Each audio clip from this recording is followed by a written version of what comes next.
ब्रह्मानंदं परम सुखदं केवलं ज्ञानमूर्तिं द्वन्द्वातीतं गगनसदृशं तत्त्वमस्यादिलक्ष्यम् एकं नित्यं विमलं अचलं सर्वधी साक्षिभूतं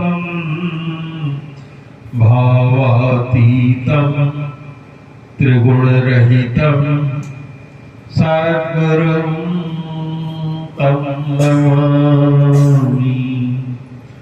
अखण्डमण्डलाकारं व्याप्तं येन चराचरं तत्पदं दर्शितं येन तस्मै श्री गुरुवे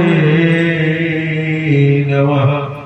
अज्ञानतिमिरान्धस्य ज्ञानाञ्जनशलाकया चक्षुरुन्मीलितं यस्य तस्मै श्री गुरुवे नमः। गुरुर्ब्रह्मा गुरुर्विष्णु गुरुर्देवो महेश्वर गुरुः साक्षात् परब्रह्म तस्मै श्री गुरुवे नमः। श्री गुरुचरण सरोज रज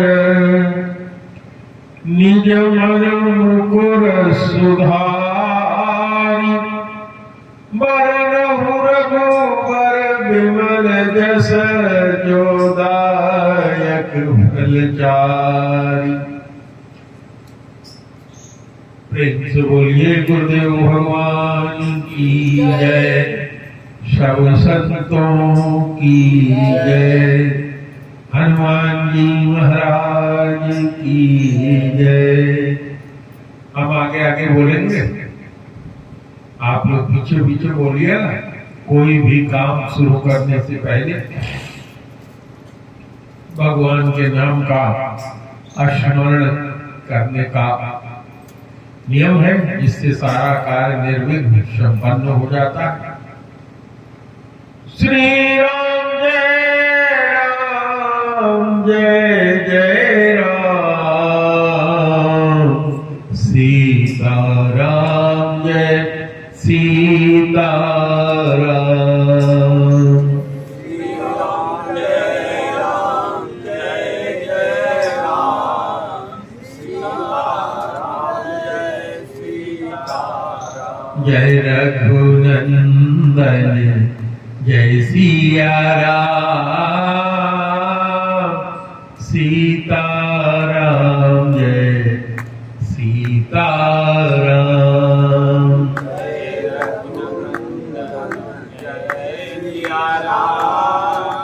सीताराम जय सीताराम। भजले भजले राम का नाम, अंत समय में आएगा काम। भजले भजले राम का नाम, अंत समय में आएगा काम। जो आपन चाहो कल्याण, सुजस सुमति शुभ गति शुभ धाम।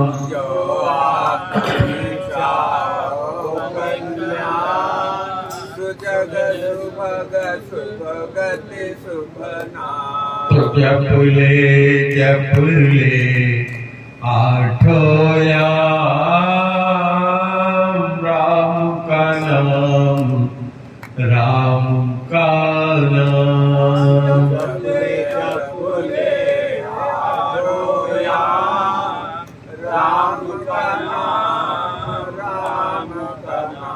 जग की दौलत है बेकार,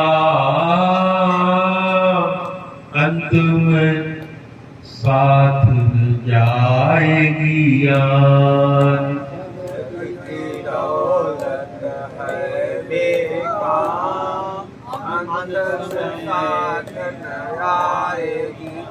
जय सिया राम, जय जय सिया राम, सीताराम जय सीताराम। जय सिया राम, जय जय सिया राम, सीताराम जय सीताराम। एक बार प्रेम से बोलिए सियावर रामचंद्र की जय, पवन सुत हनुमान की जय।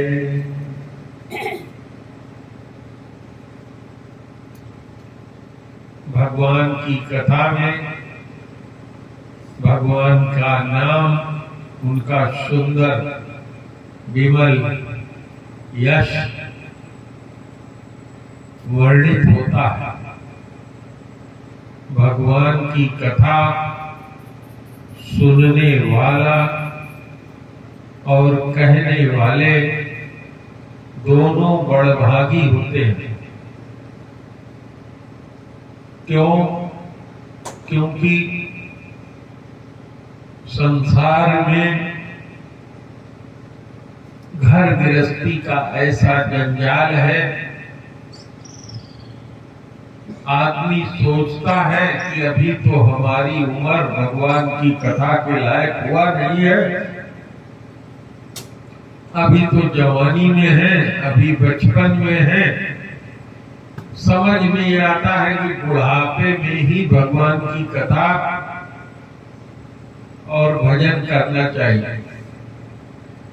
लेकिन क्या पता कि कल आएगा कि नहीं आएगा। बचपन है तो जवानी आएगी कि नहीं आएगी, और जवानी है तो बुढ़ापा आएगा कि नहीं आएगा। इसलिए जो बुद्धिमान होता है वो कल का जो काम करना है उसको आज ही शुरू कर देता।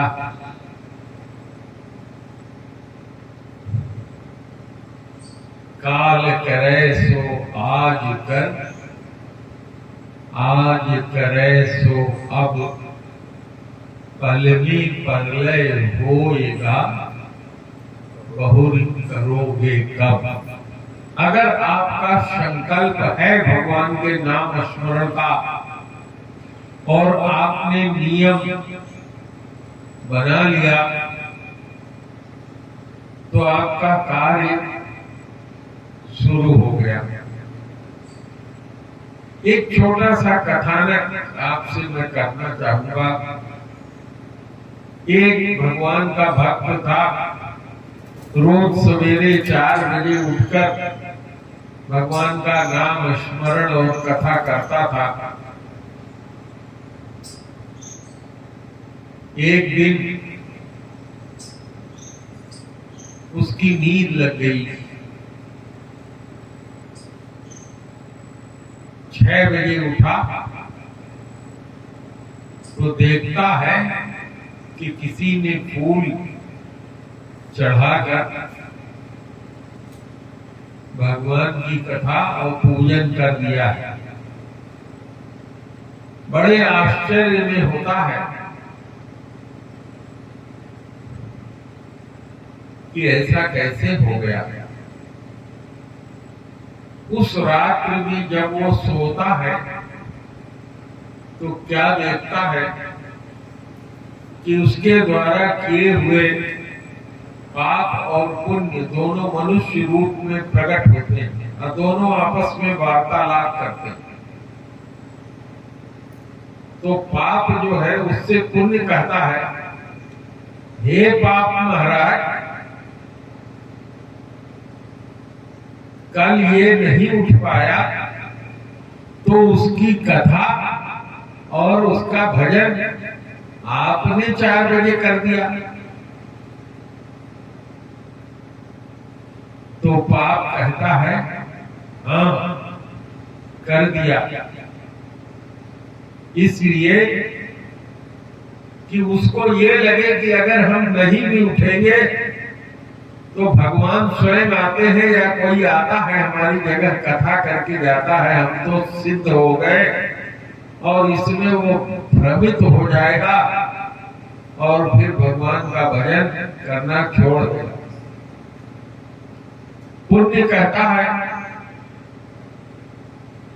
कि हे पाप महाराज, तुम ऐसा काम भक्तों के साथ क्यों करते हो?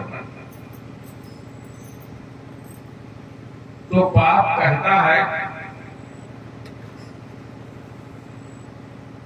कि मेरा खाता पुण्य महाराज तुमसे ज्यादा है, और मैं चाहता हूं कि मेरा खाता बढ़ता रहे, इसलिए मैंने उसका पूजा पाठ सब कर दिया। उसकी नींद सुन करके खुल जाती है, अपने गुरु को प्रणाम करता है और कहता है कि हे गुरुदेव भगवान, आपने स्वप्न में मुझे ऐसा ज्ञान दे दिया है कि अब मैं कोई ऐसा अवसर नहीं आने दूंगा कि मेरा पाप मेरी कथा करके हमको भूलवा दे। प्रेम से बोलो सियावर रामचंद्र की जय। इसका मतलब क्या है? जब तुम किसी पुण्य कार्य की तरफ बढ़ते हो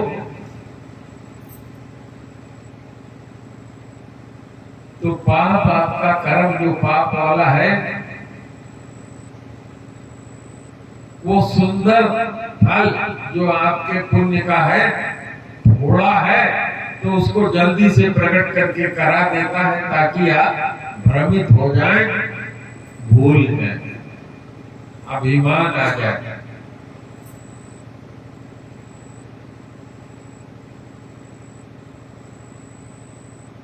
तो अगर बैंक से कर्जा तुम्हारे पास 10 करोड़ का है और कमा के तुम 1 लाख रुपया जुटा के बैंक में भरे हो तो अभी कर्जा कितना बाकी है? 99 लाख। तो जब तक तुमने 1 लाख रुपया भर दिया है तब तक कोई हरकारा बैंक का चिट्ठी कुछ तुम्हारे पास आएगा नहीं। लाइन से नियम से ये काम करता जा रहा है। और जब आप डिफाल्टर हो जाएंगे तो क्या होगा? कुड़की, नीलामी, सारी चीज आ जाएगी। ऐसे ही हमारे जीवन में हमारी उम्र होती है, हमारे कर्म होते हैं, हमारे कर्म बरतते हैं। इसीलिए गोस्वामी जी ने लिखा कि चारों युग मनुष्य के जीवन में 24 घंटे में एक बार आते हैं। तो आज थोड़ा पहले मैं इस आशय से बैठ गया कि कथा मुझे थोड़ी सी बढ़ा करके कहनी है। कथा चाहे इस स्थान पर मैं जब भी कहूंगा, गुरुदेव तो हमारे हरी हैं कथा सुनने के लिए, हनुमान जी शाश्वत कथा सुनने वाले हैं, वो आके बैठते ही हैं, मुझे उनकी उपस्थिति दिखाई पड़ती है। तो लोगों का इंतजार क्या करना कि आवे तो कथा शुरू करें, क्योंकि जो और लोग कथा करते हैं वो दक्षिणा के लिए करते हैं कि जितने पब्लिक जुटेगी उतना दक्षिणा उतरेगा। तो प्रेम से बोलिए हनुमान जी महाराज की जय। भारद्वाज जी को याज्ञवल्क्य जी कथा सुनाते हुए कल बता रहे थे कि राम जी के जन्म का 1-2 कारण मैं तुमको सुनाता हूं। तो एक कारण उन्होंने बताया कि एक बार नारद जी ने श्राप दिया, तो क्या कथा हुई आपने सुन लिया। इससे पहले एक दिन मैंने आपको सुनाया ही था कि द्वारपाल हरि के प्रिय दो, भगवान के बड़े प्रिय द्वारपाल। तो क्या भगवान से भी ज्यादा बुद्धिमान तुम हो सकते हो?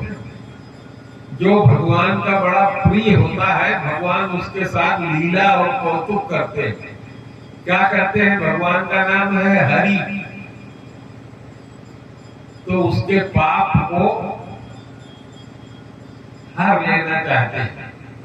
तो गोस्वामी जी क्या कहते हैं? द्वारपाल हरि के प्रिय दो, जय अरु विजय जान सबको, वे प्रसाप ते दोनों भाई, तामस असुर देह तीन पाई। ये प्रसाप क्यों हुआ था? मैंने सुनाई दिया था आपको। कनक कसिपु अरु हाटक लोचन, कनक माने होता है सोना, कसिपु बप माने होता है शरीर। तो जिसका शरीर सोने जैसा हो वो हिरण्यकश्यप या हिरण्यकश्यप, और जिसकी आंख सोने जैसी हो, हाटक माने सोना, हाटक लोचन हिरणाक्ष। जगत विदित सुरपति मद मोचन, उन सबों ने असुर का शरीर पाया। विजयी समर वीर विख्याता, धरी वराह बपु एक निपाता। बपु माने होता है शरीर। तो जिसकी आंख सोने जैसी थी, हिरणाक्ष, उसको भगवान ने सुअर का शरीर धारण करके मार दिया। होई नर हरि दूसर पुनि मारा, और जिसका शरीर सोने जैसा था, सोना क्या होता है? बहुत प्रिय होता है। और जिसका शरीर आंख सब सोने जैसी हो, उसको क्या कहना है? अजन प्रहलाद सुजस विस्तारा, अपने जन अपने भक्त प्रहलाद का यश भगवान ने बढ़ाया। भय निशाचर जाइते महावीर बलवान, और वही दूसरे जन्म में क्या पैदा हुए? कुंभकर्ण रावण सुभट सुर विजयी जग ज्ञान, देवताओं पर विजय करने वाले वही कुंभकर्ण और रावण के रूप में सुभट पैदा हुआ, क्योंकि उनको श्राप था कि 3 जन्म तक उनको राक्षस बनना पड़ेगा, और तीनों जन्म में भगवान मारेंगे तभी उद्धार होगा।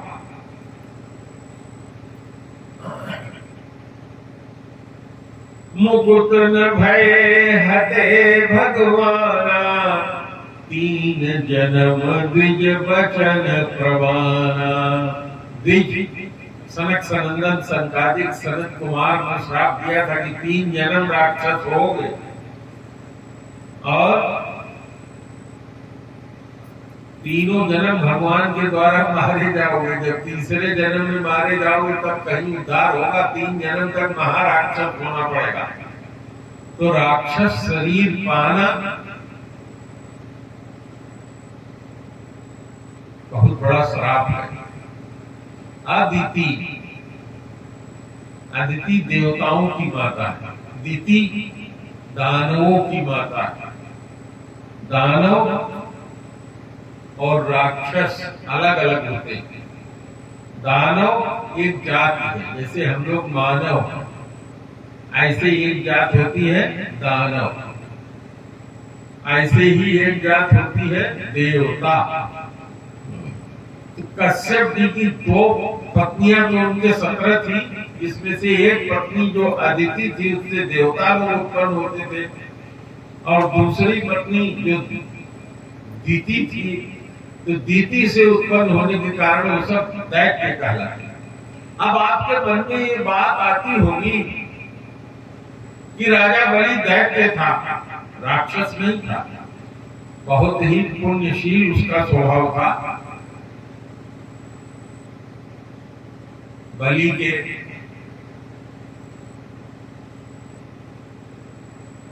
बाप विरोचन, और विरोचन के बाद प्रहलाद, प्रहलाद से बड़ा भगत कौन हुआ? कोई नहीं। तो ये ना समझिएगा, लोगों को भ्रांति होती है कि दानव, जैसे स्वतंत्र त्रिपाठी के पिताजी दो भाई, तो एक भाई के लड़के और दूसरे भाई के लड़के, माताएं दोनों की बहन बहन।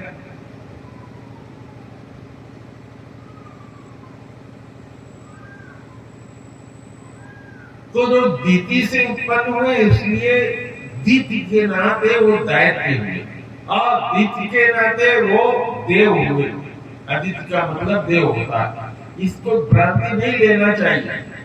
लेकिन क्योंकि भगवान भी अदिति से ही उत्पन्न हुए थे,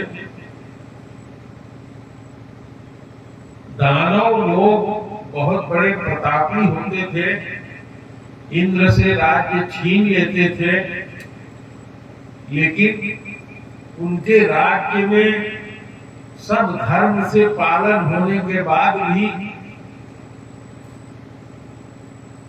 जो संपत्ति होती थी वो आसुरी और दैवी संपत्ति, दो संपत्ति गीता में भगवान ने कहा।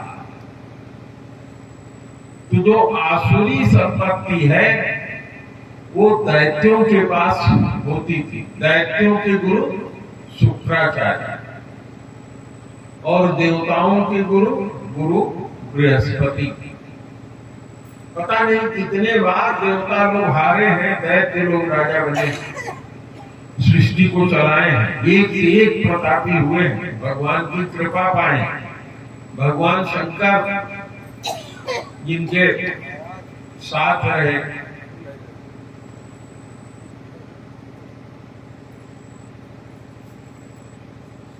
तो अब राक्षस कौन होता है? गोस्वामी जी ने साफ करके दिया है। मां नहीं, मातु पिता नहीं, देवा साधुन से करवा वही सेवा। भगवान शंकर ने क्या कहा? अरे जाके अस आचरण भवानी, अते जानहु निश्चर सम प्राणी। तो हम लोग स्वयं निश्चर हैं। इसमें से कोई आदमी एक बार प्रेम से हाथ उठा दो कि हमने बड़े सच्चे मन से अपने माँ बाप की सेवा किया या कर रहे हैं, तो हम निशाचर नहीं तो क्या है? निश्चर सब प्राणी ही है। प्राणी, जिसके शरीर में प्राण हो वो प्राणी है।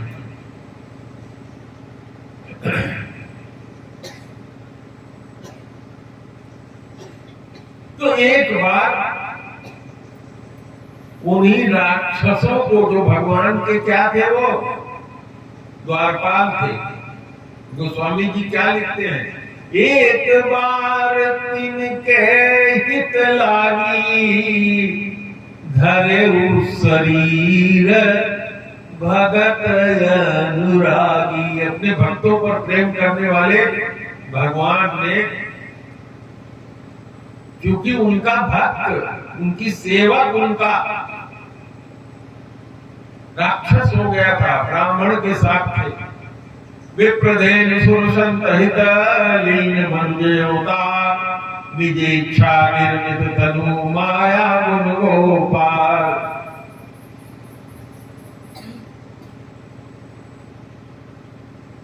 संतों के लिए उन्होंने क्या कहा? जानहु संत अनंत समाना, सपन्यहु न करहु संत अपमाना। संत को अनंत मानना, भगवान कहते हैं मैं संत का स्वयं स्वरूप हूं। और ब्राह्मण का क्यों वो पक्ष लेते हैं? क्योंकि ब्राह्मण भगवान की सेवा पूजा के लिए सब कुछ छोड़ करके, घर परिवार सुख संपत्ति सब छोड़ करके भगवान का भक्त होता है। इसलिए उन्होंने कहा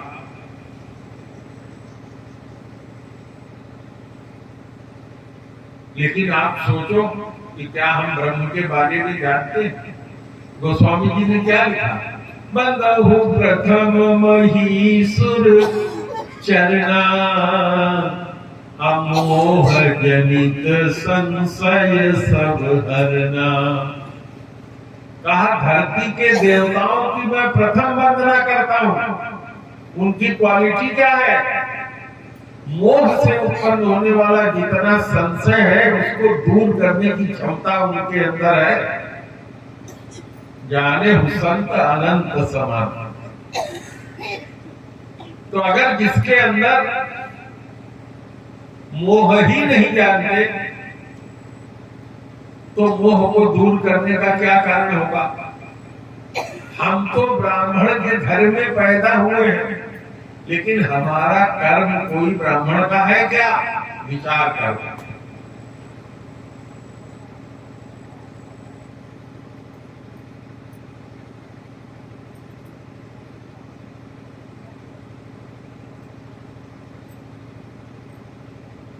तो भगवान अपने भक्तों के लिए, जो उनके प्रिय भक्त थे, उनका एक बार उद्धार किया, दोबारा उद्धार करने के लिए फिर उन्होंने शरीर धारण किया और दूसरे जन्म में कश्यप और अदिति उनके माता पिता हुए। और यही कश्यप और अदिति अगले जन्म में दशरथ और कौशल्या नाम से विख्यात हुए। तो 3 जन्म की कथा भगवान की सुना दिया।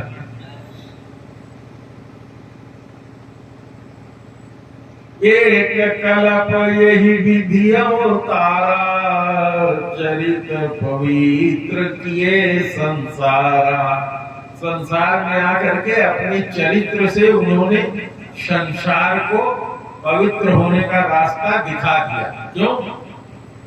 महामोह महिषेष कराला, और राम कथा कालिका कराला। मोह का बाप है महामोह। 4 कैटेगरी है मोह का। सबसे अंतिम कैटेगरी महामोह है। महामोह क्या है? महिषासुर है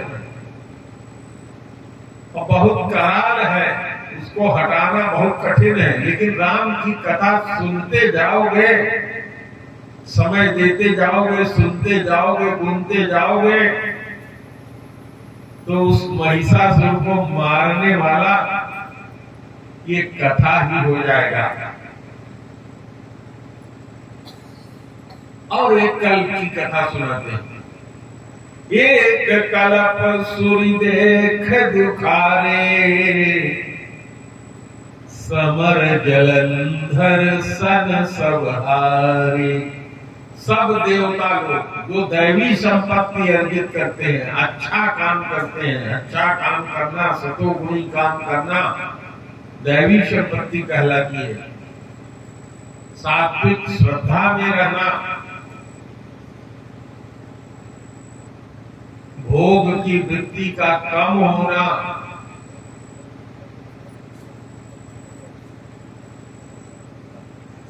तमोगुणी वृत्ति में न जाना, ये सात्विक श्रद्धा होती है।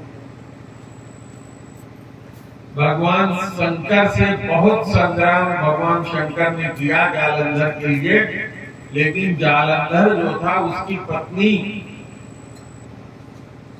बहुत पतिव्रता थी। और जालंधर क्या था? राक्षस था। पत्नी उसकी सती थी। देवी जैसा उसका आचरण था। तो उसके पुण्य से पत्नी का पुण्य पति को मिलता है। पति मर नहीं रहा, लेकिन पति क्या था? अत्याचारी था। तो भगवान ने छल करके देवताओं का कार्य किया, और जब उसकी पत्नी ने, वृंदा उसका नाम था, जब उसने जाना तो भगवान को श्राप दे दिया कि तुम पत्थर के हो जाओ। तभी से भगवान शालिग्राम हो गए, पत्थर के स्वीकार कर लिया उन्होंने। शालिग्राम की पूजा हम करते हैं, यहाँ भी बैठे होंगे कई महाराज। शालिग्राम महाराज है ना, शालिग्राम महाराज हर जगह पूजे जाते हैं। तो भगवान नाराज होने के बदले उस वृंदा को क्या आशीर्वाद दिया कि जाओ तुम तुलसी हो जाओगी, और जब तक तुम हमारे ऊपर नहीं चढ़ोगी तब तक हमको तृप्ति नहीं मिलेगी। ये भगवान का शील है, ये भगवान का गुण है। तो प्रेम से बोलो सियावर रामचंद्र की जय।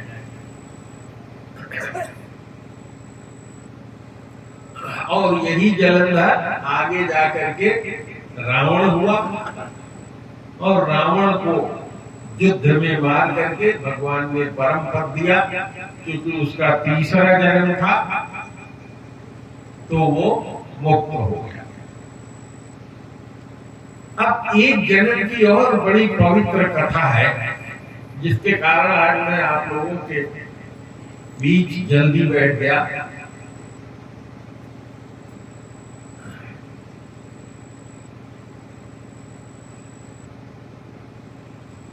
भगवान अनंत है, उनकी कथा अनंत है। गोस्वामी जी ने कहा कि उसमें से कुछ कथाएं मैं सुना रहा हूं। भगवान की माया कितनी प्रबल है, इसका वर्णन करते हुए कहा, सुर माने देवता, नर माने मनुष्य, मुनि जिसने अपने मन पर पूरा कंट्रोल कर लिया है। कोई ऐसा नहीं है जिसको भगवान की माया ने मोह न लिया। पहले दिन ही हमने बताया था कि ये नवरात्र चल रहा है, और देवी जी का जो उपासना हम करते हैं उसका पहला श्लोक ही यही है, ज्ञान नाम अपिदेव चेतांसी भगवती ही शावलादा कृष्ण मोहाया, जो ज्ञानी निकर चिता पर है, बलि माया बलि आई विमोह बस करे। भगवान की माया उनकी शक्ति है, वही देवी भगवती है, वही सीता जी है, वही पार्वती जी है, वही कात्यायनी है, वही कल्याणी है, वही राधा जी है, वही भक्ति है, वही मुक्ति है, वही माँ है जो हम लोगों को पैदा करती है, पालती है, हरण करती है, सृजन करती है भगवान की इच्छा पाकर।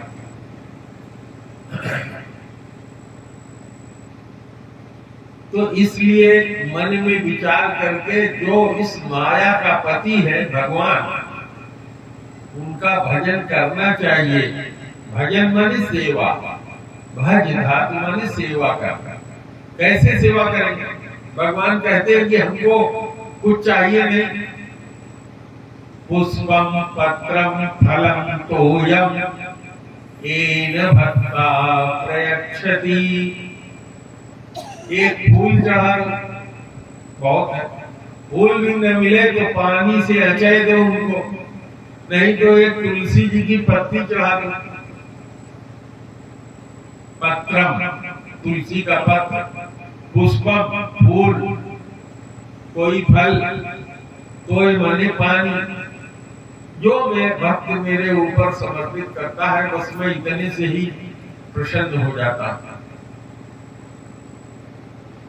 तो 24 घंटे में क्या 1 मिनट भी सोचते हो कि जैसे हर समय हमको अपनी नौकरी याद रहती है, हर समय पत्नी याद रहती है, हर समय बेटा याद रहता है, अपना शरीर याद रहता है, संसार की जितनी चीजें हैं जिसमें मन लगता है वो याद रहता है। सब्जी ले आना है, बढ़िया खाना खाना है, कर्जा लेना है, भरना है, सुख पाना है, लेकिन क्या कभी 24 घंटा में एक बार भी सोचते हो कि हमको भगवान ने जो ये शरीर दिया है वो कौन है? अगर एक बार भी नहीं सोचते तो एक बार सोचो कम से कम। जैसे बचपन से तुम्हारा अभ्यास पड़ा, माँ कहती है तुम्हारा बाप है, तुम जानते हो ये तुम्हारा बाप है। माँ ने कहा बाप है, बाबू बुलाओ उनको, तो बाबू बुलाते हो। लोग कहते हैं तुम्हारी अम्मा है, तो उनको अम्मा कहते हो।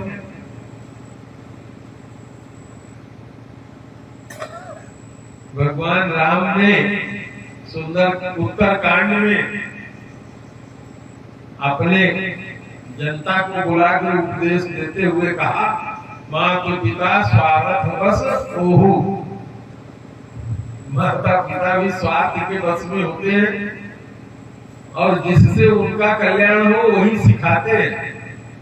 कभी एक बार भी कोई माँ बाप नहीं कहता कि भगवान का नाम नहीं लिया करो। और अगर लड़के ने कहीं से लेना शुरू कर दिया तो सबसे पहले माँ ही सोचती है कि लड़का गया हाथ से, और मेरा सोचती है कि ये तो पगलाया।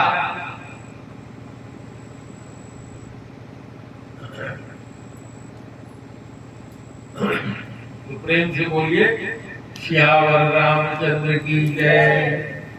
चलना एक दिन में सीख लिए हो? नहीं। किसी बच्चे को देखो 4 महीने का जब होता है तो धीरे धीरे पकड़ के उठता है, कितने खुश होते हो। और जब एक पैर बढ़ाता है तो ऐसे ऐसे ताली बजा के हाथ बढ़ाते हो, आजा आजा आजा। 20 बार गिरता है, महीने भर गिरता रहता है, हजारों बार, और उसके बाद फिर खड़ा होता है, फिर 1 कदम बढ़ाता है, फिर 2 बढ़ाता है। तुम साइकिल चलाते हो, मोटरसाइकिल चलाते हो, कार चलाते हो, सब काम करते हो गृहस्थी का, एक दिन में सीख लिया। कपड़ा पहनना सीख लिया तुमने, शौच करना सीख लिया तुमने। कितनी बार अम्मा ने झापड़ लगाया, हाथ धुल के आओ, लैट्रिन गए हो, कपड़ा बदलो धुलो, तब सीखे हो। तो इसी तरह से भगवान की तरफ भी अगर जाना चाहते हो तो सोचना पड़ेगा, उसमें भी देर लगेगा, एकाएक मन नहीं लग जाएगा, मन को खींच के लगाना पड़ेगा। 24 घंटा में एक बार मन को लगाओ, और जब भगवान की कथा पढ़ो और सुनो तो उसमें पाओ कि हम कहाँ थे।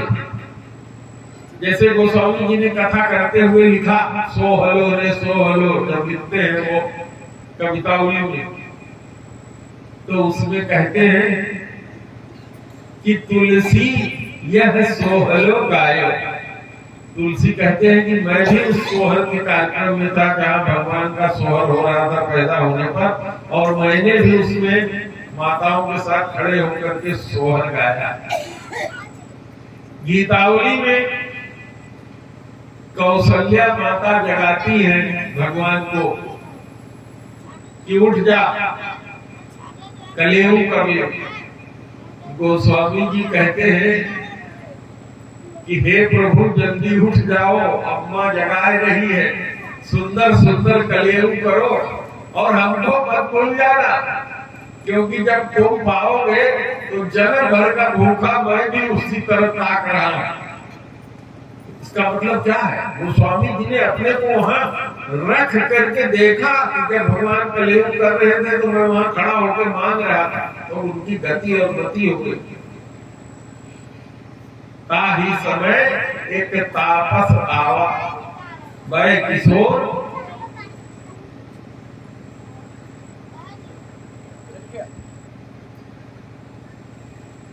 एक तापस आया, उसी समय जब भगवान ने जमुना पार किया।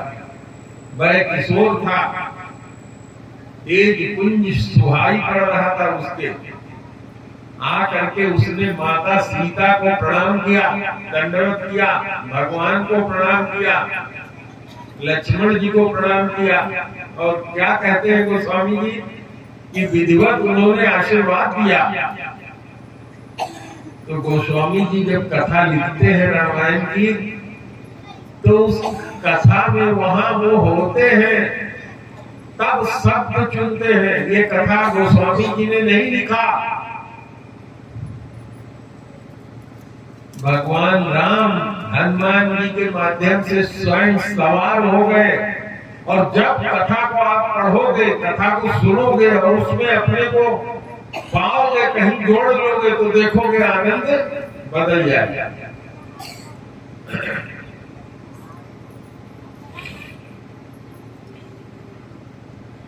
फिर भगवान के अवतार की कथा सुनाते हुए याज्ञवल्क्य महाराज जी कहते हैं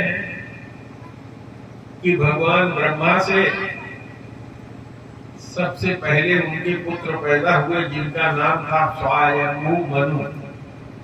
स्वयंभू का मतलब होता है जिसको पैदा करने वाला कोई और नहीं था, खुद पैदा हुए। भगवान ने इच्छा किया, पैदा हो गए। और उनकी पत्नी पैदा हो गई शत्रुपा, क्योंकि उससे पहले जितनी सृष्टि भगवान करते थे उसमें स्त्री पुरुष नहीं बनाते थे। जिसको भी बनाया जंगल में चला गया, तपस्या किया, सृष्टि का काम नहीं किया। तो भगवान ने कहा कि अब ऐसा करो कि पेट दे दो और अपने शरीर को दो हिस्से में बांट दिया, दाहिने हिस्से से पुरुष बना दिया मनु, भगवान ब्रह्मा ने स्वयं, और आधे हिस्से को स्त्री बना दिया। बायां हिस्सा हमारा, बायां हाथ कमजोर होता है, इसीलिए वाम भाग में स्त्री को बैठाया जाता है। तो भगवान ने अपने शरीर से वाम भाग से स्त्री को पैदा किया और दाहिने भाग से मनु को पैदा किया। गोस्वामी जी कितना सुंदर लिखते हैं कि स्वयंभू मनु और शत्रुपा हुए, जिनसे नर की सृष्टि हुई। नर हम लोग हैं, मनुष्य, सुंदर मनुष्य की सृष्टि हुई।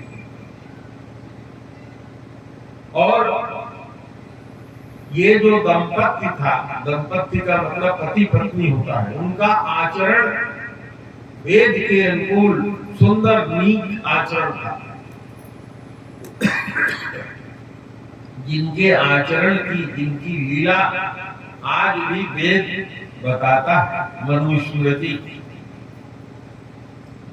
और उनको एक पुत्र हुआ जिसका नाम था उत्तानपाद।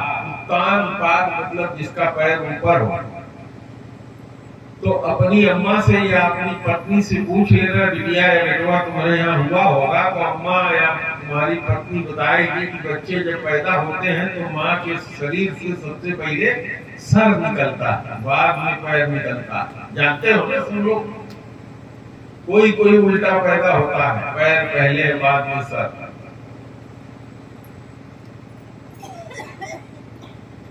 तो जो उत्तानपाद था वो उनका दूसरा लड़का था।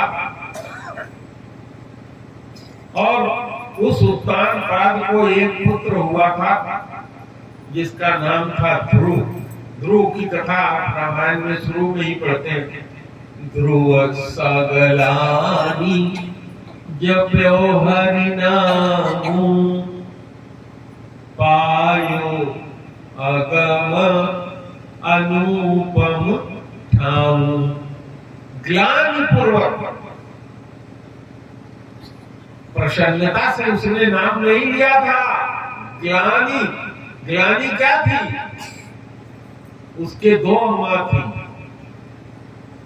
इसकी माँ जो थी उसका नाम था सुनीति, और इसकी जो दूसरी माँ थी, दोनों बहनें थी, उसका नाम था सुरुचि।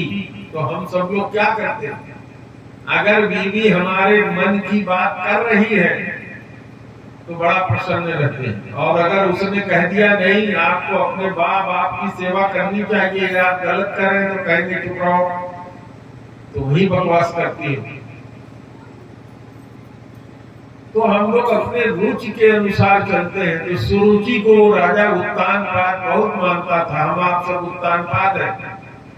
उसका बेटा ध्रुव 5 साल तक जानता ही नहीं था, क्योंकि अपने महल में ही एक छोटी सी झोपड़ी बना कर फूस की, उसमें उसकी माँ रहती थी।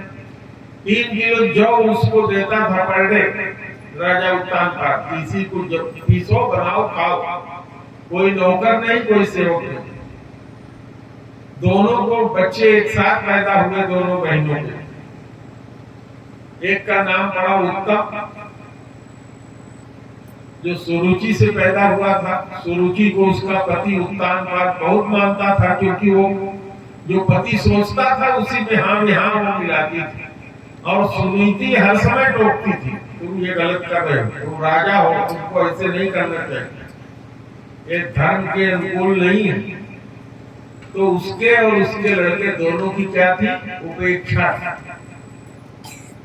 एक दिन 5 साल के ध्रुव से लड़कों ने पूछा खेलते हुए, करे तू अपने बाप का नाम बताओ रे। तो जानते नहीं था। आके अपनी अम्मा से पूछा, अम्मा हमारे पप्पा कौन है? तो अम्मा ने कहा, ये जो राजा है बेटा, वही तुम्हारे पप्पा है। बड़ा प्रसन्न हुआ, कहा कि आज सवेरा होने दो, हम बप्पा की गोद में हम भी जाएंगे। बप्पा की गोद में जब वहां पहुंचा तो देखता क्या है कि सिंहासन जहां लगा था, जहां बप्पा बैठे थे, उसी के बगल में नीचे छोटे सिंहासन पर सुरुचि बैठी थी। और देखा कि ध्रुव आ रहा है, उससे कहा चढ़ना नहीं, खबरदार, बाप का गोद तुमको नहीं मिल सकता, बाप का गोद उत्तम को मिलेगा, क्योंकि वो हमारे पेट से पैदा हुआ है। अगर बाप की गोद चाहिए तो अगले जन्म में जब हमारे पेट से पैदा होगे तो मिलेगा। तो उसको बहुत ग्लानि हुई। उसकी माँ भी वहां खड़ी थी। माँ ने कहा, हाँ बेटा, तुम्हारी ये मौसी सही कहती है, आओ। हाथ पकड़ के घर ले गई। उसने कहा, ये जो बाप है, इनसे भी बड़ा एक बाप है हमारा तुम्हारा। कहा कौन? कहा भगवान सबके बाप है। कहा तुम्हारे जो बाप है, इनके बाप है मनु, और मनु के बाप है ब्रह्मा जी, और ब्रह्मा जी के बाप है भगवान विष्णु, भगवान जी। तो वो न्याय करते हैं, न्याय नहीं करते हैं। इसने पूछा, मम्मी कहाँ मिलेंगे? तो कहा, बेटा बड़े हो जाओ, तपस्या करना तो मिलेंगे। उसने कैसे तपस्या की जाती है सब पूछ लिया। 4.5 साल का ध्रुव रात को अपने मम्मी की गोद से निकल गया, जंगल में तपस्या करने के लिए पहुंच गया। गुरु नारद मिलते हैं, मंत्र देते हैं। उसके मन में ग्लानि क्या थी? ध्रुव सगलानि जप्यो हरि नाम। ग्लानि पूर्वक वो भगवान का नाम ले रहा था, लेकिन ग्लानि से भी दुख से, ग्लानि माने दुख। अपायो अगम अनुपम ठाउ। ध्रुव का जो स्थान है सबसे ऊंचा है, आज तक उस स्थान से ऊपर कोई गया ही नहीं। तो भगवान के नाम का प्रताप ऐसा है। तो यही वर्णन करते हुए कहते हैं कि उनका एक पुत्र उत्तानपाद था, जिसको हरि भगत पुत्र उत्पन्न हुआ ध्रुव नाम का।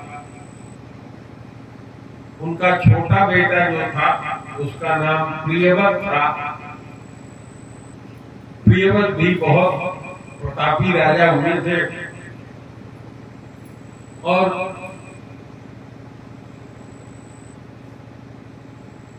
देवहूति उनकी कन्या थी, जो कर्दम मुनि से ब्याही गई थी। भगवान ब्रह्मा जी ने स्वयं कर्दम मुनि के पास जाकर के कहा कि इससे शादी कर लो, कल आएंगे मनु जी। तो मनु की कन्या थी देवहूति, जिससे भगवान कपिल देव ने अवतार लिया, जो भगवान नारायण के अवतार कहे जाते हैं। लिखते हैं गोस्वामी जी, सांख्य शास्त्र जिन प्रकट बखाना, तत्व विचार निपुण भगवाना। तेहि मनुराग कीन्ह बहु काला, बहुत काल तक उन्होंने भोग विलास राग नियम पूर्वक किया।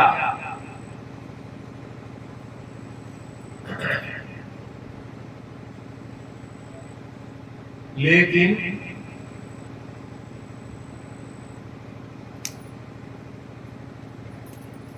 मन में भोग से तृप्ति नहीं मिल रही थी। वही हमारे आपके भी होता, कितना भी भोग सुख मिल जाए लेकिन मन लगा रहता है आज और कल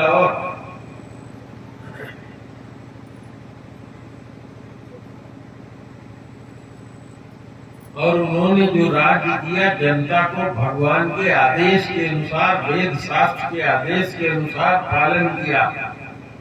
उनके लिए वो अपने मन में स्वयं सोचते हैं, ओ ही न विषय विराग। विषय क्या होता है? एक हमारी 5 ज्ञानेंद्रियां हैं, एक ज्ञानेंद्रिय का 8 ज्ञानेंद्रिय ले लो, इसके करोड़ों विषय। कान, इसके करोड़ों विषय। त्वचा, इसके करोड़ों विषय।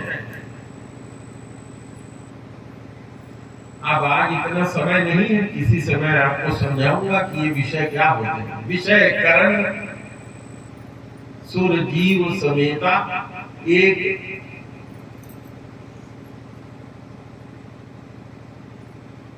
ये सारे जो देवता हैं, विषय करने वाली जो इंद्रियां हैं, एक से एक सचेत हैं, लेकिन इन सब का जो प्रकाश करने वाला है वही राम कहलाता है।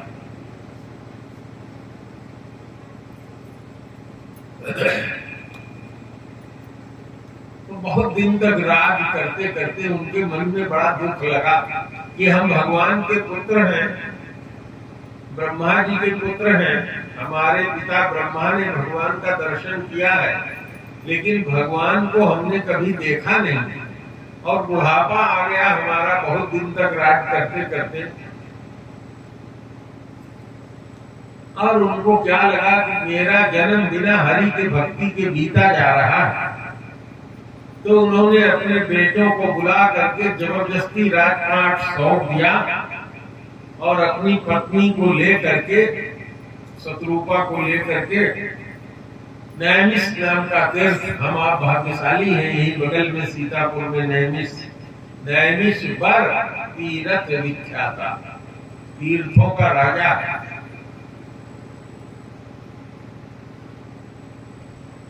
अति पुनीत ये तीर्थ कैसा है? अत्यंत पवित्र है, साधकों को सिद्धि देने वाला है, सुख देने वाला है। वहां बहुत से सिद्ध मुनि और उनका समाज रहता था, जहां बहुत हर्षित होकर के महाराज मनु और शत्रुपा गए और रास्ते में जाते हुए उनका वर्णन कैसे किया जाता है? पंथ जात सोहि मति धीरा, ज्ञान भगति जन धरे शरीरा। ज्ञान कौन है? मनु जी। और भक्ति कौन है? माता शत्रुपा। जैसे लग रहा है कि ज्ञान मनु के रूप में शरीर धारण करके और भक्ति शत्रुपा जी के शरीर में धारण करके वन में जा रहा है।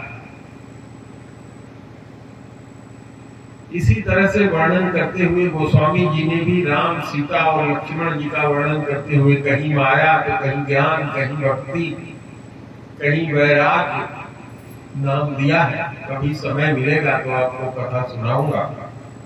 आज तो इसी कथा में संतोष करिए। जब धेनुमती, धेनु को क्या कहते हैं? गौ भी कहते हैं, गौ माता। तो गोस्वामी जी ने यहाँ गोमती नदी न कह करके कह दिया धेनुमती तीरा, जिसकी मति कैसी हो? गाय के जैसे पवित्र हो। पहुंचे जाई धेनुमती तीरा, हर्षि नहाने निर्मल नीरा, हर्षित होकर के उसके निर्मल जल में स्नान किया। कैसी नदी है वो? गाय, जिसमें गो माने इंद्रियां, गो गोचर जहलग मन जाई, ये सब माया जानहु भाई। और गो गोचर से भगवान दिखाई पड़ने वाला नहीं है।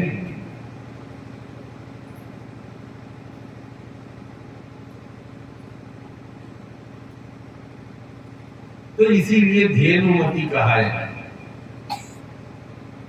उनसे मिलने के लिए वहां निवास करने वाले सारे सिद्ध मुनि और ज्ञानी आए, जो धर्म को जानने वाले थे।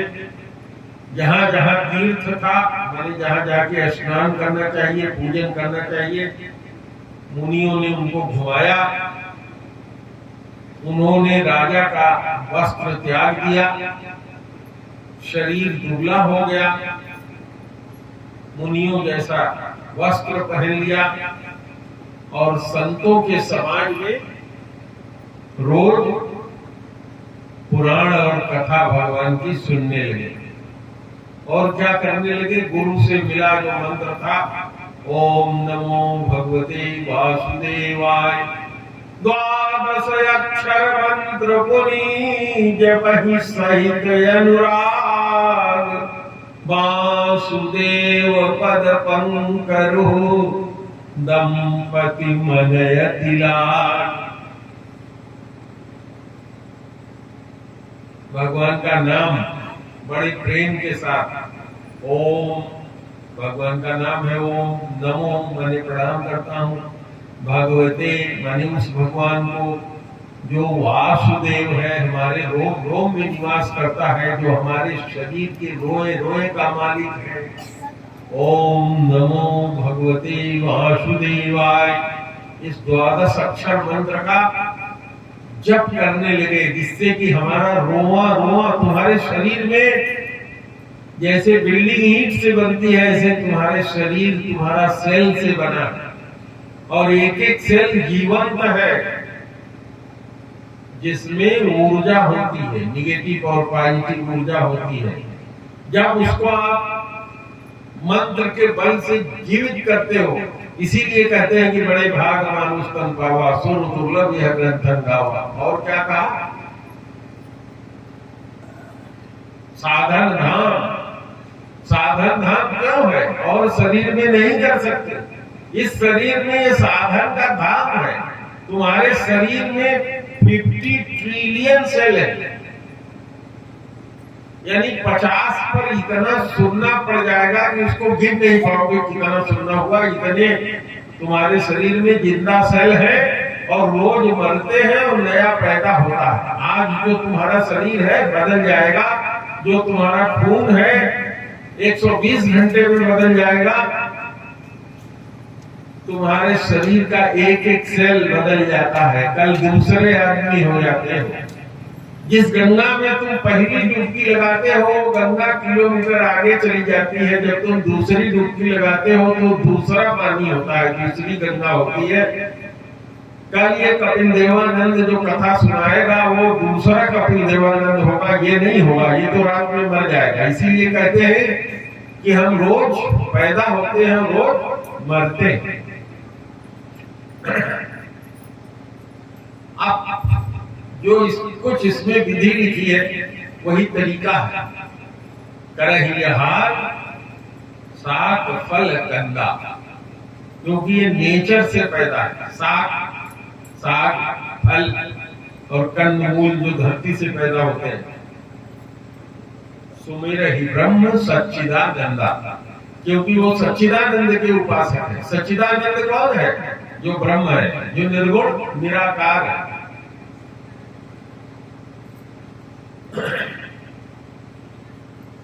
अब उनके मन में आया कि ये जो अगुण है ब्रह्मा, जिसको ब्रह्म कहते हैं, वो मुझे नहीं चाहिए। मुझको क्या चाहिए? हरि चाहिए। शरीर में, मनुष्य के शरीर में हरि होके आवे। वो भी हरि है तू करन तप लागे, ये भगवान जिसको ब्रह्म कहा जाता है, ये भक्तों के हित के लिए मनुष्य शरीर धारण करके आता है, तो उसको हरि भी उसका एक नाम है। और उनके मन में रोज नया नया उत्साह होता है कि मैं इन्हीं आंखों से एक दिन भगवान का दर्शन करूंगा। क्या कहते हैं? अगुण जो गुण से हीन है, जिसको ब्रह्म कहते हैं, अखंड जिसका खंड नहीं किया जा सकता, अनंत जिसका पारावार नहीं है, कहां से कहां तक है, जो अनादि है, जो पैदा होता ही नहीं। आदि माने जो पैदा हुआ, अनादि माने जो हमेशा से है और हमेशा रहेगा। अगुण अखंड अनंत अनादि अजय ही चिंत ही परमार्थवादी। ब्रह्म को मानने वाले जो ऋषि होते हैं परमार्थवादी कहलाते हैं। सनक सनंदन सनत कुमार, नारद जी, ये सब निर्गुण ब्रह्म के उपासक। तो इनको क्या कहा जाता है? परमार्थवादी कहा जाता है। और क्या कहते हैं? नेति नेति यही वेद बखाना।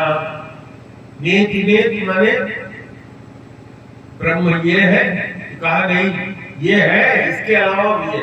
कहा ये है, कहा नहीं इसके अलावा भी है। कहा जिसकी व्याप्ति इतनी है कि जिसके अनंत मुख है।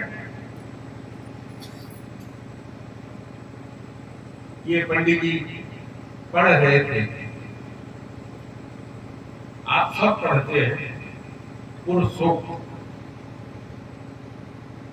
तो सूक्त में क्या लिखा है? जिसके करोड़ों मुख है, करोड़ों दांत है, करोड़ों आंख है, और इतने से वो सारे ब्रह्मांड को 10 अंगुल में ही कवर किए हुए हैं। मान जितना सब कुछ है इस ब्रह्मांड के 10 अंगुल में है, 10 अंगुल, बाकी सब खाली है।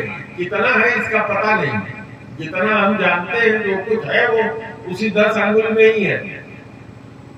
और उसी के लिए आगे क्या कहते हैं? ब्राह्मणों मुखमासी बाहुराजन्यकृत। और आगे क्या कहते हैं? अग्नि भी कहां से उत्पन्न हुआ? मुखाद अग्नि जायते। क्यों पंडित जी गलत बोला? यही तो कहता है भगवान के मुख से अग्नि उत्पन्न हुई। और ब्राह्मणों मुखमासी, ब्राह्मण मुख से उत्पन्न हुआ। तो भगवान इसीलिए भागवत में कहते हैं कि अग्नि में आहुति देने से मैं उतना खुश नहीं होता जितना भगवान के उपासक भक्त ब्राह्मण को भोजन कराने से जितना मैं खुश होता हूँ। नेति नेति जहि वेद निरूपा निजानंद निरुपाधि अनुपा। जो अपने आप में ब्रह्मानंद है, निज आनंद है, स्वयं ही आनंद है, जो आनंद ही आनंद है, जिसकी कोई उपाधि नहीं है, जिसकी कोई तुलना नहीं की जा सकती, अनूप है।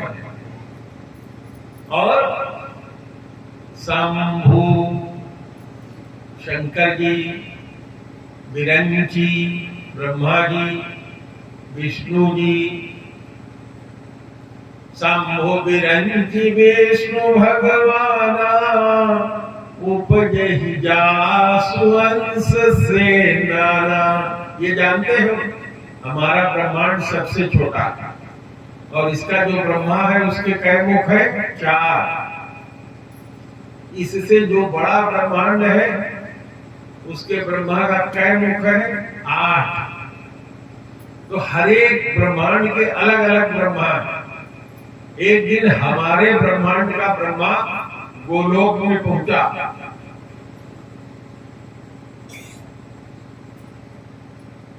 ये सब पुस्तकों में है, आप पढ़ोगे तो मिल जाएगा।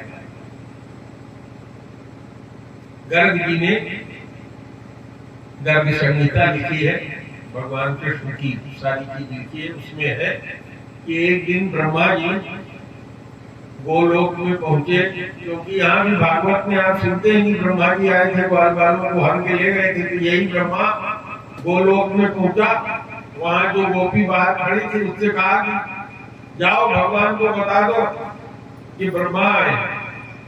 तो गोपी कहती है, अरे तू किस ब्रह्मांड का ब्रह्मा है ये तो बता। ब्रह्मा जी को चक्कर आया, लौट आए, चलते हैं बृहस्पति जी से पूछेंगे कि इस ब्रह्मांड को क्या कहते हैं। तो जब आप लोग हाथ में जल लेके ओम कैसे करते हैं, तस्य प्रभो तस्य प्रमणो द्वितीय परार्धे श्वेतपारा कल्पे वैश्वतन्वंतरे अष्टामी में कलयुगे कल्पम जमने जम्बूद्वीपे भारतवर्षे भरतखंडे आर्यावर्तांतर्गते इतना वर्णन कर रहे हो आप, तब आप बताते हो कि कहां बैठ के आप पूजा कर रहे हो। तो ब्रह्मा को ऐसा मालूम नहीं था। ये सब करते हो आप लोग, आचमन लेते हो हाथ में। और पंडित जी यहाँ मैंने कल आया परसों तो सुना, हाथ में लेके जल पी रहे थे। ओ पवित्रः पवित्रो वा सर्वावस्थांगतो अभिवा यः स्मरेत पुंडरीकाक्ष सभायाभ्यंतरः शुचि। मैं पंडित नहीं हूँ इसलिए मैं गलत पढ़ सकता हूँ, आप लोग हमारे उच्चारण और उस पर ध्यान न दीजिएगा, मतलब समझिएगा। भगवान भाव के भूखे, भाव के वश में है, इसलिए कि कोई मंत्र का सही उच्चारण कर ही नहीं सकता। उसमें अनुस्वार है, स्वर है, दीर्घ है, प्लुत है, उसका उच्चारण करना हम आपके बस का नहीं है। यह सत्य है, अभिमान बस नहीं कर रहा, यह सत्य है। अर्थ का अनर्थ हो जाता है। भागवत में आता है, एक वृत्तासुर नाम का राक्षस हुआ, उसके पिता थे त्वष्टा। सूर्य भगवान 12 आदित्य कहलाते हैं, उसमें से एक आदित्य का नाम है त्वष्टा। त्वष्टा जी का वो पुत्र था। त्वष्टा के पुत्र को बृहस्पति जी का जब अपमान हुआ, भाग गए, तो उनको देवगुरु बना दिया गया। उसकी जो माता थी दैत्य परिवार की थी, 3 मुख था उसको। एक मुख से सोमपान करता था, एक मुख से अन्न खाता था और दूसरे मुख से, तीसरे मुख से सुरापान करता था, जो दैत्यों का गुण है। और आहुतियां जब वो देता था तो अपनी माता की तरफ भी आहुति देती है। हम आप भी देते हैं, जल देने जाते हैं तो माता के 3 कुल तक देते हैं, पिता के 3 कुल तक देते हैं। जो करता होगा वो जानता होगा। तो आहुति हो, तो ये बात जब पता लगी तो इंद्र ने अपने वज्र से उनका सर काट दिया। तो उनके पिता जो देवता थे त्वष्टा जी, 12 आदित्यों में एक त्वष्टा जी कहलाते। उन्होंने एक यज्ञ करना शुरू किया, देवताओं ऋषियों को बुला करके अग्नि में आहुति भगवान विष्णु को देने लगे। उसमें जो हम लोग मंत्र आहुति देते हैं तो क्या कहते हैं, इदम मामा।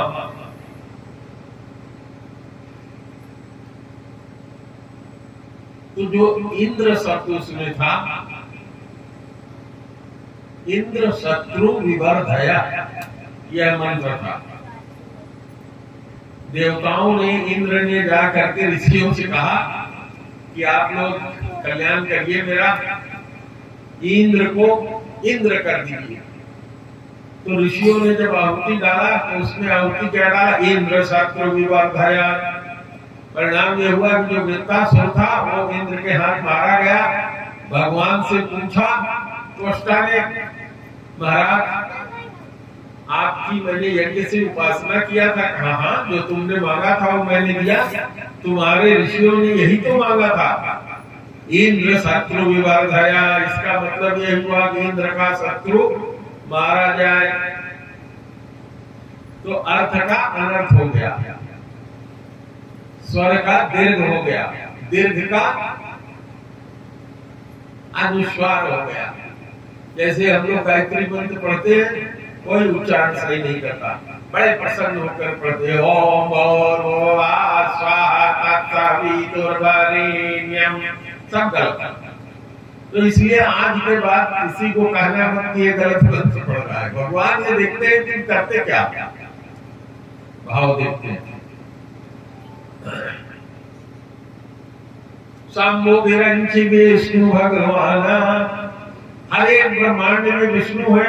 इस ब्रह्मांड के चलाने वाले अलग विष्णु है, विष्णु वाले जो पालन करे। इस ब्रह्मांड को श्रृंगार करने वाले अलग समूह है। इस ब्रह्मांड के उत्पन्न करने वाले 4 मुख के ब्रह्मा है। इससे बड़े ब्रह्मांड वाले 8 मुख वाले, ऐसे अगणित ब्रह्मा है। परमात्मा ने, निर्गुण ब्रह्म ने जब अपने को परमात्मा यानी विष्णु जी के रूप में अवतार लिया, तो वो जो विष्णु है उसका नाम अलग है। बाकी ब्रह्मांड के रहने वाले अलग अलग विष्णु हैं, उनकी उपाधि अलग अलग है। तो उस निर्गुण ब्रह्म जो ब्रह्म है, उसके एक एक अंश से करोड़ों ब्रह्मा करोड़ों विष्णु कितने हैं गिने नहीं जा सकते, नाना गिना नहीं जा सकता कितने उत्पन्न होते हैं। लेकिन उन्होंने कहा कि वेद ये कहता है कि ऐसे भगवान, ऐसा ब्रह्म भी सेवकों के बस में होता है। अहम भक्त पराधीन, जब दुर्वासा को चक्र दौड़ाया तो भगवान के पास भाग कर गए, विष्णु जी के पास कहा महाराज रक्षा करिए अपने अस्त्र से। तो उन्होंने कहा हे दुर्वासे, मैं भक्तों का पराधीन हूँ, मैं इतना भी स्वतंत्र नहीं हूँ कि अपने मन से कोई निर्णय ले सकूं। मेरे भक्त जहाँ आगे आगे जाते हैं मैं उनके पीछे पीछे चलता हूँ, ताकि उनके पैरों से उड़ करके धूल मेरे ऊपर पड़े तो मैं पवित्र हो जाऊं। प्रेम से बोलो भक्त भगवान की जय। तो बहुत दिन तक उन्होंने तपस्या किया। 6000 वर्ष तक जल पी करके साग कंद मूल फल भी छोड़ दिया। फिर 7000 वर्ष तक वायु पी करके करते रहे। 10,000 वर्ष तक वायु का आधार भी छोड़ दिया। दोनों एक पैर से खड़े होकर तपस्या करते रहे। उनकी तपस्या देख करके इस ब्रह्मांड में इसमें कर रहे थे, इसके ब्रह्मा, इसके विष्णु और इसके शंकर अनेकों बार उनके पास आए। विधि हरिहर तप देखी अपारा, मन समीप आए बहु बारा। और क्या कहते थे, बर मांगो बर मांगो, लेकिन वो कहते थे कि कुछ नहीं, मैं तो उसी से बर मांगूंगा जब वो आएगा।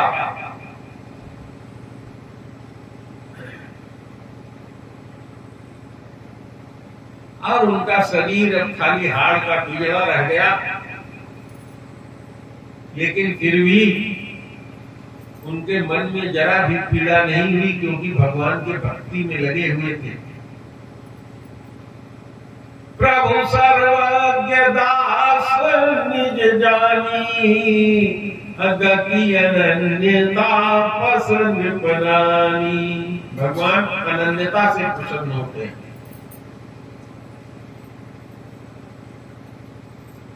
गीता में भगवान श्री कृष्ण ने कहा, अनन्यो नाश्चिन्तयन्ते मां ये जनाः पर्युपासते, तेषां नित्याभियुक्तानां योगक्षेमं वहाम्यहम्। अरण्य कांड में हनुमान जी से भगवान ने कहा,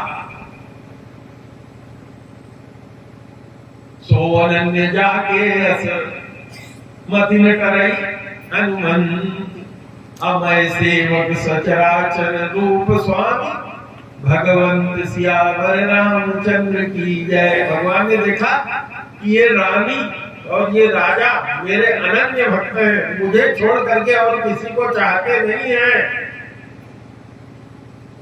तो क्या हुआ, आकाशवाणी हुई। और आकाशवाणी ऐसी आकाशवाणी हुई कि कान के रास्ते जब गई तो मुर्दा भी जिंदा हो जाता।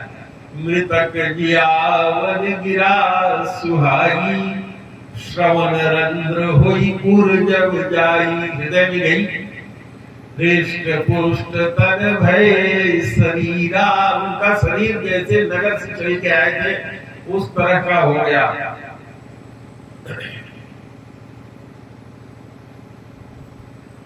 और मन उनका प्रसन्न हो गया, शरीर खिल गया प्रसन्नता से। मनु ने धरती पर गिर करके दंडवत किया। और उस प्रेम का वर्णन किया नहीं जा सकता। उनका हृदय इतना प्रफुल्लित था। और कहते क्या है, सुर सेवक सुर तरु सुर धेनु। हे प्रभु, आप सेवकों के लिए कल्पवृक्ष है और कामधेनु है। ब्रह्मा विष्णु सब आपके चरणों की धूल की सेवा करते हैं। और आप समस्त तरह के सेवा से सुख देने वाले हैं, अपनी प्रतिज्ञा का पालन करने वाले हैं, चर और अचर सबके स्वामी हैं, सबके नायक हैं। तो हे प्रभु, अगर मेरे इस अनाथ पर आपका जरा सा भी प्रेम हो तो प्रसन्न होकर के हमको यह वर दीजिए। क्या क्या वर मांगा, हम सोई रूप देख ही हम स्वरूप भरि लोचन, कृपा करहु प्रणतारति मोचन। हम आपके रूप को नयन भर करके जुड़ा करके देखे, ऐसा प्रभु करिए। तो भगवान को पति पत्नी का ये वचन बहुत अच्छा लगा, जो विनम्रता के रस में भुला हुआ था। भगवान जो भक्तों की कृपा करने वाले हैं, भगवान प्रकट हुए। लेकिन उस प्रकट होने से पहले की चौपाई है। भगवान ने पूछा कि किस रूप में दर्शन करना चाहते हैं। तो उन्होंने कहा था, जो स्वरूप बस शिव मन माई। जिस रूप से शिव आपकी उपासना करते हैं वही रूप में भर आंख देखना चाहता हूं। तो शिव जी जिस स्वरूप में भगवान की उपासना करते हैं उसी रूप में भगवान प्रकट हुए। नील सरोरुह नील मणि नील नीरधर श्याम। बिल्कुल उनका नीले कमल के तरह से शरीर था, नील मणि के समान, नीले जल से युक्त जैसे बादल होता है उस तरह से उनका शरीर था। श्याम और चिन्मय उनकी शोभा देख करके कामदेव भी लजा जाए, ऐसे सुंदर शरीर से भगवान प्रसन्न हुए।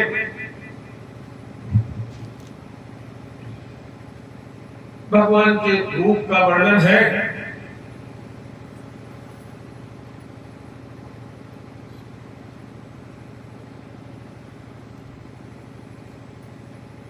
वाम भाग शोभति अनुकूला, आदि शक्ति छवि निधि जग मूला। जो जग की मूल प्रकृति है, आदि शक्ति, वो भगवान के बगल में विराजमान थी अर्धांगिनी।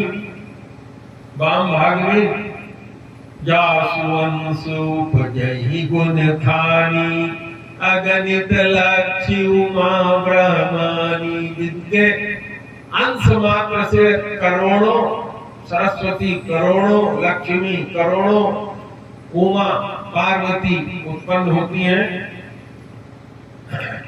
ऐसे छवि के समुद्र को देख करके, एक टक नयन से देख करके मन को शांत किया, लेकिन तृप्ति नहीं हो रही थी।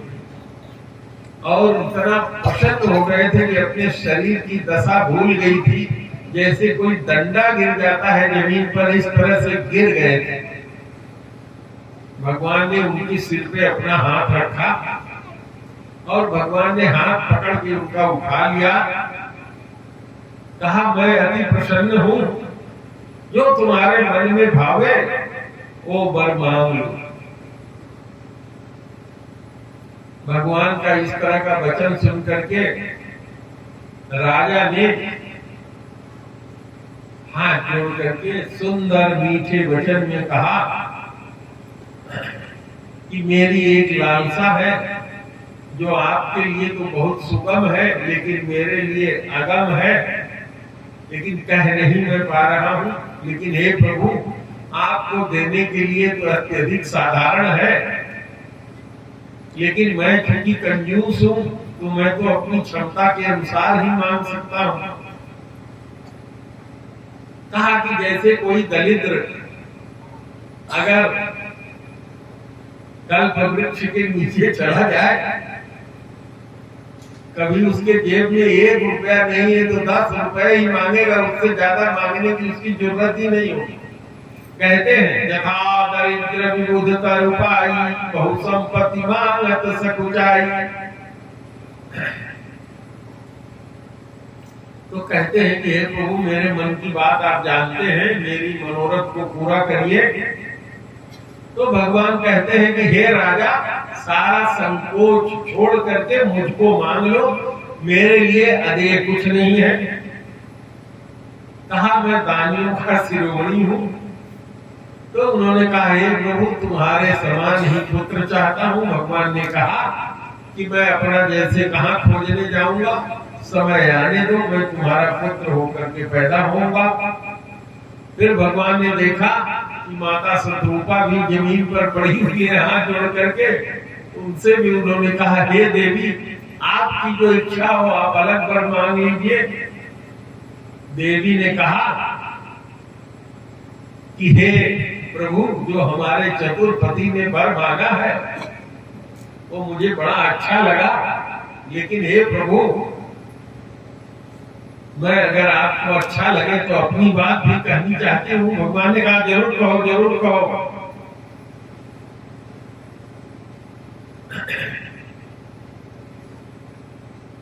कहा कि जो एक भक्त का सुख होता है, भक्त की गति होती है, वो मुझको मिले,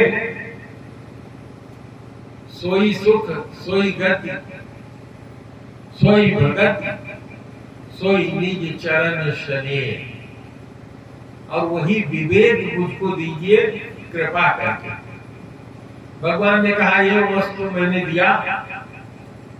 कहा कि हे माता, तुम्हारा विवेक अलौकिक होगा और मेरी कृपा से कभी मिटेगा नहीं। यही आगे जाकर के माता कौशल्या के रूप में उत्पन्न होती हैं और राजा दशरथ के रूप में उत्पन्न होते हैं। और उन्होंने क्या कहा था कि हे प्रभु, मैं केवल एक ही चीज जानूं कि आप मेरे पुत्र हैं। आपसे बिछुड़ने पर मेरा प्राण चला जाए, मैं शुद्ध पुत्र जैसा जो मोह होता है वही आपसे मांगता हूं, बाकी हमको और कुछ नहीं चाहिए। कहते हैं सुत विषयी तव पदिरत होई, मोहि बड़ मूढ़ कहे कि कोई मुझको बहुत बड़ा मूर्ख कहे, लेकिन जो जैसे पुत्र का मोह होता है एक साधारण गृहस्थ को, उसी तरह से हो। पानी मानी बिनु जिमी जल बिनु मीना, जैसे बिना जल के मछली तड़प तड़प के मर जाती है, ऐसे ही मेरा हे प्राण आपके अधीन रहे। भगवान ने कहा एवं अस्तु। कुछ दिन तक भोग विलास किया। भगवान ने कहा जब तुम्हारा शरीर छूटेगा अगले जन्म में मैं तुम्हारे घर में तुम्हारा पुत्र होकर के उत्पन्न होऊंगा। और उन्होंने कहा कि अनसन सहित देह धरि त्राता, करिहु चरित भगत सुखदाता। अंशों के सहित देह धारण करके मैं मनुष्य का चरित्र करूंगा।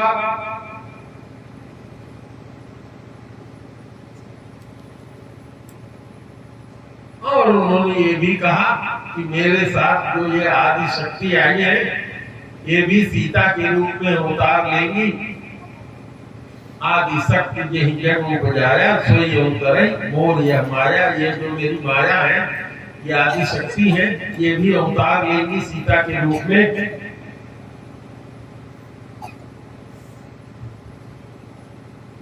तो प्रेम से बोलिए सियावर रामचंद्र की जय।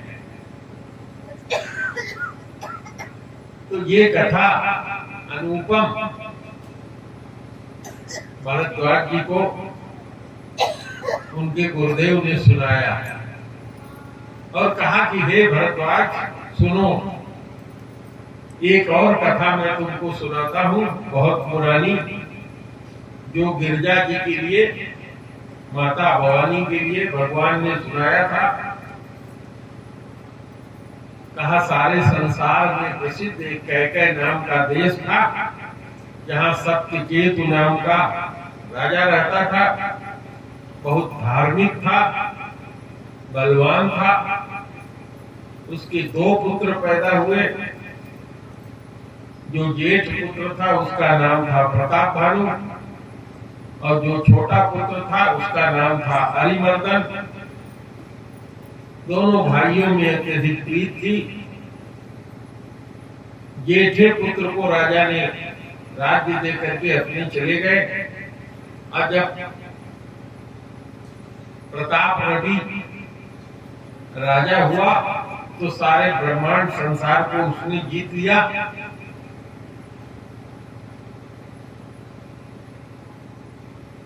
स्वस विश्व करि बाहुबल, निजपुर कीन प्रवेशु, अर्थ धर्म कामादि सुख, सेवई समय नरेश। लेकिन हमारे आपकी तरह से वो भी सोचता था कि ये जो सुख मिला है इसका कभी नाश ना हो।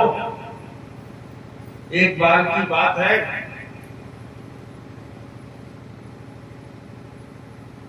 शिकार खेलने के लिए वन में गया। अकारण उसने बहुत से जीवों की हत्या किया। ये पढ़िएगा रामायण में आप। अकारण भगवान ने, आप लोग पहरेदारी कड़ी होके दीजिए, चारों तरफ देखते रहिए हनुमान जी की तरह से।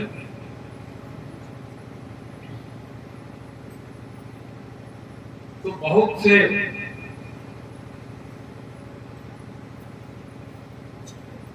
मृगया करते हुए बहुत से जीवों की अहेतुक हत्या किया। तो अहेतुक हत्या से क्या होता है? भगवान भी नाराज होते हैं, बुद्धि भ्रष्ट होती है। इसी बीच क्या देखता है कि एक सुअर आ रहा है, सामने से गुजरा। राजा प्रताप भानु को तो अपने ऊपर अभिमान था, मैं बाण से मारूंगा। बार बार बाण चलाता रहा, लेकिन वो सुअर जो था छल करके अपना शरीर बचाता रहा। वो सुअर एक राक्षस था, जिसके 10 पुत्रों को प्रताप भानु ने मार दिया था, बदला लेना चाहता था। प्रताप भानु उसके पीछे दौड़ते हुए जंगल में अंदर तक गए और रास्ता भूल गए। बहुत अंधेरा हो गया, भूख प्यास से त्रसित हो गए और उनको, जैसे आप लोगों को कपटी गुरु मैं मिला हूं, ऐसा एक कपटी गुरु मिल गया। कहा कि जब से संसार पैदा हुआ है तब से मैंने दूसरा शरीर धारण नहीं किया, मेरा नाम एक तनु है। राजा प्रताप भानु से पूछा आप कौन हो? तो उन्होंने कहा प्रताप भानु का मंत्री हूँ। उसने कहा बहुत सुंदर, पहचान तो उसने पहले ही लिया था।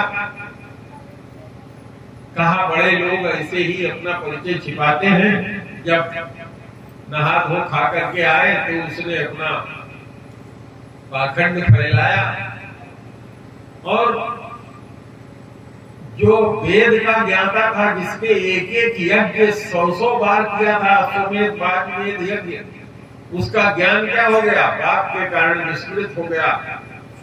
वो सोचने लगा कि जब तक ये ब्रह्मांड रहे तब तक मेरा राज बना रहे। और जो दुश्मन था, बैरी पुनि क्षत्रिय पुनि राजा, छल बल करन चहे निज काजा, वो जिसका राज उन्होंने छीना था, बैरी था, क्षत्रिय था, राजा था, उसने छल किया और कहा कि देखो एक तरीका है तुम्हारा राज सुख संपत्ति बने रहने का कि तुम्हारे पुरोहित को मैं उठा ले आऊंगा, मैं तुम्हारे पुरोहित का रूप धारण करके वहां रसोई बनाऊंगा और रोज तुम हजारों ब्राह्मणों को निमंत्रण देना, क्योंकि ब्राह्मणों से ही एक खतरा है तुमको। तो जितने ब्राह्मण रोज भोजन करते जाएंगे उनके रिश्तेदार नातेदार सबको तुम बैठ जाओ क्योंकि बैठ जाओ, कोई दिक्कत नहीं। उनके रिश्तेदारों को बुलाते रहना और परिणाम यह होगा कि एक दिन सभी ब्राह्मण तुम्हारा भोजन करके तुम्हारे बस में हो जाएंगे और जब बस में हो जाएंगे तो केवल खतरा तुमको ब्राह्मणों से ही है, क्योंकि तपबल विप्र सदा बरियारा तपस्या करते हैं, लेकिन वो विप्र हम आप नहीं है, कम से कम हम तो नहीं है, आप लोग जरूर होंगे। तो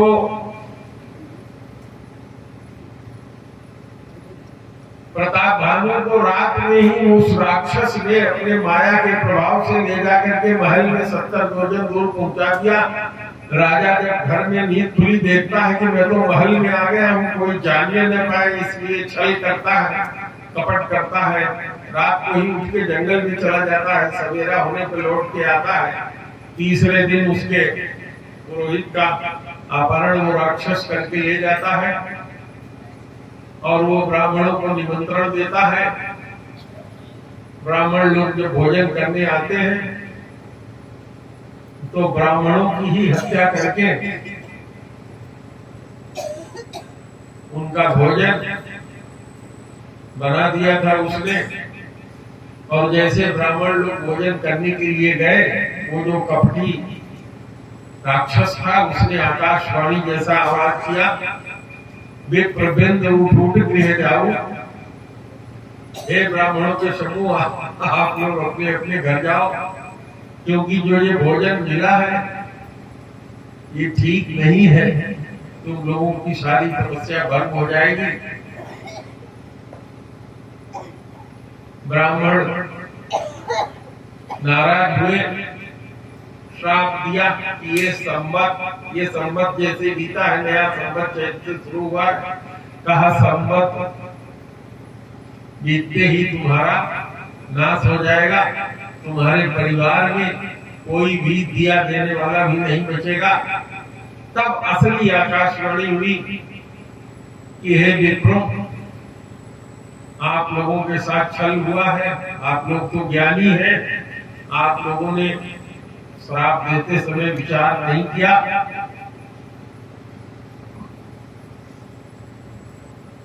लेकिन अब तो श्राप हो चुका था।